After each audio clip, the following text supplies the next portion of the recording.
Welcome back. You are listening to another episode of 30 and 30 from keepthechange.co.nz. Today, something a little bit fun. We'll keep it short and sharp today because there's not too much here, but it's something that I thought maybe some of you might want to think about with different things that you've got coming up in your future to break the back of some of these bigger event costs that we have. Stag do's, hens do's, these types of things. They can get a little bit silly, can't they? But a few mates and I, we were talking about this a long time ago, and we'd been part of syndicates together previously where we might have a bet together, or we might buy an investment together, or go away on a trip, so we'd contribute money into a fund, each of us, and by the time we'd go away, we knew that we had the money there to do it. And what it did is it meant that we could actually do it rather than decide, do you guys think we should do this? And you sort of get to that, well, I can't afford it, or one of you can't afford it. And then, let's do it next year. Things get delayed. They never end up happening.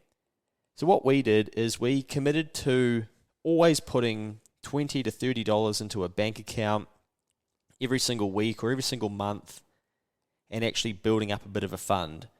Now, obviously, at the start, you don't even thinking about it because it's so small, but eventually it starts to grow, and you've got the cash there to do something. So we'd try and go away on an international trip or a trip around the country.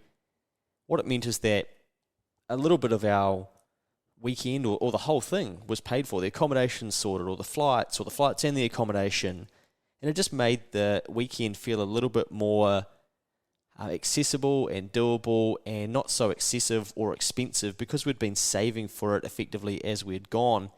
And you obviously need a mate that you can trust to sort of do the admin of this and make sure that the money is all legit and whatnot, or not being used for other things. But I'm sure you'd know who your close friends are and the ones that you can trust and that sort of thing. We never had any problems with that. Then what we decided was that eventually someone was going to be getting married, and we might as well start. We'd sort of talked about going to Vegas as one of these trips.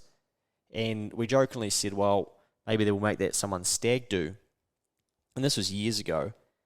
So we continued to put money into a fund, and we actually got serious about it and thought, righto, let's eventually go to Vegas or go overseas and do something sort of way out of our comfort zone and way past what we'd ordinarily do, which was normally like a trip around New Zealand, or maybe to Melbourne or Sydney or Brisbane, I think we did one year. And we've been saving for that for, I don't even know how long now, but what we did is we'd put that money into bonus bonds. Now, bonus bonds was a draw each month, and you got a ticket into the draw based on how many bonds you had, and if you won, you'd get a cash prize, and your bond payment wasn't taxable. So people liked it because it was a bit of gambling / saving and no tax. But if anything, it was basically a giant rort from the ANZ that run it to get some cheap money out of people and then go and probably lend it to you and I to buy a home and get a mortgage and pay higher interest on it. So it's very smart from them. They've wound that up as interest rates have decreased. Who knows if they'll bring it back? I doubt that they will. But once the bonus bonds closed, we had to figure out where we were going to put that money.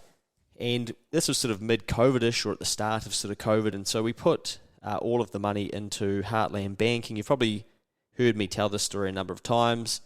And our fund has, I think we put 15 grand in there. And the other day it was worth about 28 grand, I think, because we've had some dividends along the way as well. And we've reinvested those. So we're sitting on about 28 grand. So we nearly just about doubled it. So we basically have a fair chunk of cash there to do us to allow us to do the stag do. But really this started as basically 5 grand each over a long period of time, because we'd all be contributing every single month. But obviously with the market being so volatile at the moment, that's been absolutely crushed, and our 15 grand's probably worth about, I'd say probably 22,000 maybe, or even 21. But anyway, we've got a dividend payment coming up soon. But life goes on during this time, and we can't necessarily get over to Vegas to have the stag do because we haven't been able to get out of the country. But also, when we started doing this, none of us were even bloody engaged. But now 2 of the boys are, and they've got kids, I'm not. I'm the furthest behind these three of us, and I guess we've got the cash there if we do want to go and do it at some stage. We're going to have to find a time or a year that absolutely works for us to go and do it, but stay tuned. I'll take you live on the old Instagram at some stage when we go over there. But the reason I tell you this is because it could be something that you might want to think about doing with some of your mates, and whether you can foresee some events that you've got coming up, whether those are weddings or big trips or international events that you want to go to, and to think, okay, that's going to cost us $3,000, it's just so dear. Well, why not start chunking it and doing it week by week and having an automatic contribution that goes into someone's bank account, and all three of you or four of you or five of you or 20 of you are putting in something each week. And if you've got a story like this, I'd love to hear it. Drop me a line, luke@keepthechange.co.nz, or fire something through on the old Instagram account there and tell me what you guys have saved up to do together as a group, because then you're breaking the back of it as you go, and by the time you come to book, you've already got a fair bit of the coin there. Because what often happens with these things is we go, we should one day go to this event, and everyone goes, yeah, I'll be keen as for that, and then you sort of get there, but as we know, our lives match the amount of income that we have coming in, and there's always someone in the group that's like, sorry guys, I can't afford it, I've had a kid now, or this has happened, or that's happened, and I haven't been putting any money aside, and I can't really go to my partner and say, hey, can I have a few grand to go on this trip? It's just not going to wash. We just don't have that. And then that's not going to be able to happen, right? So can you all make a commitment at the start and say, hey, look, let's set up an automatic payment now, and then we know that by the time we get there, we can choose, are we all going? If not, you can be paid out your share or whatever, but you're actually breaking the back of the eventual cost of it, and you're learning to live without that money week to week as well, and you've probably got a higher chance that you actually end up going. Because I think these things are important in life, to actually spend some time with our mates and doing the things that we want to do, and have some of these good times and build some of these experiences. Like I said in my travel episode, I'm not a massive traveller, and it doesn't, it's not something that I'm craving to do, but I do enjoy short trips and going and seeing new places and building experiences and building stories with my friends and people that are close to me, and I'm sure you're probably exactly the same. Think about whether you guys could contribute to something together, and whether you're the person to take ownership of that. A lot of people just don't want to do that. They're too worried to run the bank account or do all of these things, and that could be the barrier between it happening and not happening.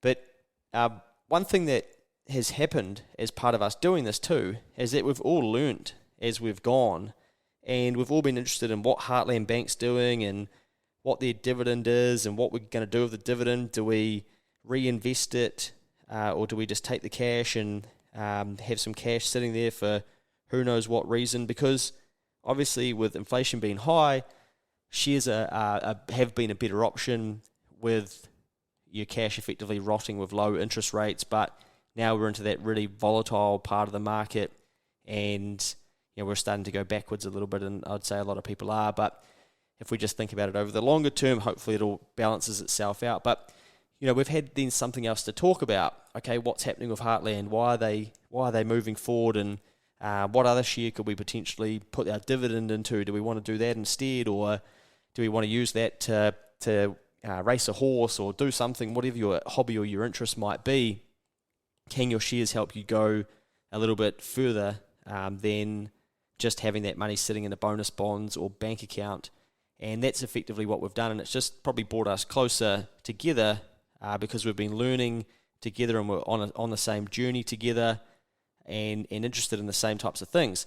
Of course, very risky at the moment with the way that the old share market is, so you might just want to keep it in the bank if you have a trip in the short term, but work out as a group what your strategy is of where you're going to keep that money, whether you're going to invest it in something like Sharesies, or get someone to set up a separate Sharesies account and save for it over there and actually take on a bit of risk as you go.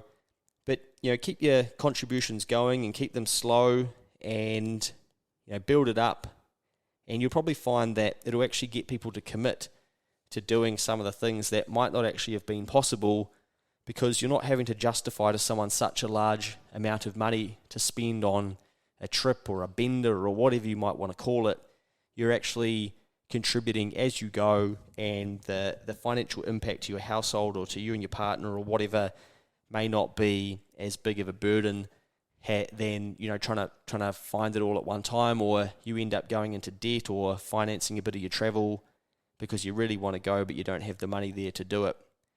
A very, very simple strategy, and something that I've kind of been doing since about 18 with some mates, and just different things that we've been involved in. And again, it just takes somebody to be that organizer person. I'd suggest setting up some sort of spreadsheet so you can track it all and keep it very transparent, or give everybody access maybe. I don't know if you need to go that far, depends how many people are involved in it. And actually just make sure that everyone knows where it stands, and look, if someone wants to get out of it at some stage, set some rules about that at the start as well.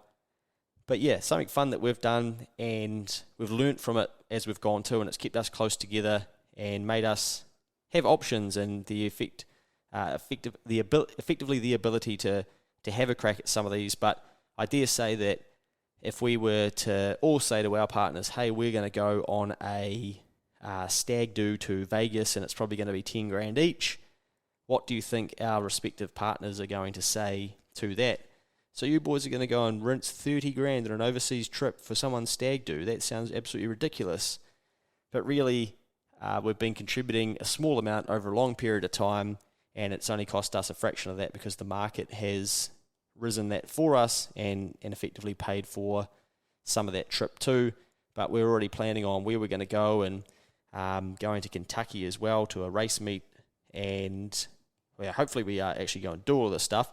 But we'll do things that never would have been possible if it wasn't from just starting with such a simple idea as let's just start putting some money aside for when someone finally cracks and gets married. And both the other two lads have committed to that, but then COVID's interrupted their weddings and stuff, so we haven't actually had to have the stag do yet. But now that COVID and stuff's going away, perhaps that's going to change, and we might get over there. One of the other things that I've seen pop up a little bit, and maybe you want to consider being a part of one of these, is a share fund and a little syndicate where people put more money into a group, and then they have a share club, and one person buys a share per month, and you've got to explain why you're buying that, do your research, and you basically have a meeting and learn together and get into the old stock market and actually learn more about it, and rather than you just sort of doing it on your own. That's, I think, a really cool concept where you can actually learn a lot and ensure that you sort of stay consistent with it, especially if you're meeting every month, and learning from other people as well, rather than just what you might go and research. Of course, all of these things have risks, but I have seen people doing those, and I think they're a pretty cool idea.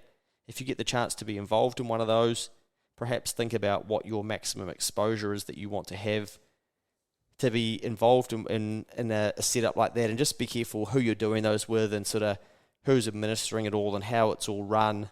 But if you give share clubs a Google, you'll probably find some different information online around how people are doing them.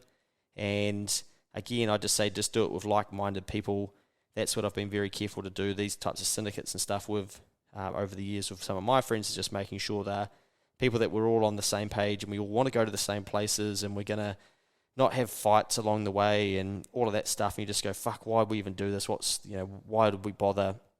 That's not what it should be about. Be careful with who you're doing these types of things with. I'll keep you updated on how our stag do is going, our stag do fund. At the moment, market's pretty rocky, so we've lost some of our gains, which is a bugger. We just got a dividend the other day. I think it's about $500 worth.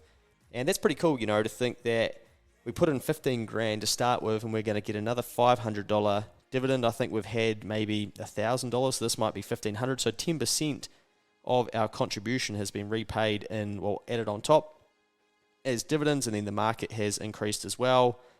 So our stag do is becoming bigger and bigger, and we're not actually having to contribute. Something for you to think about, and something you might want to put in place with some of your friends as well. If you've done something like this, I'd love to hear your story. Luke at keepthechange.co.nz. We'll see you tomorrow.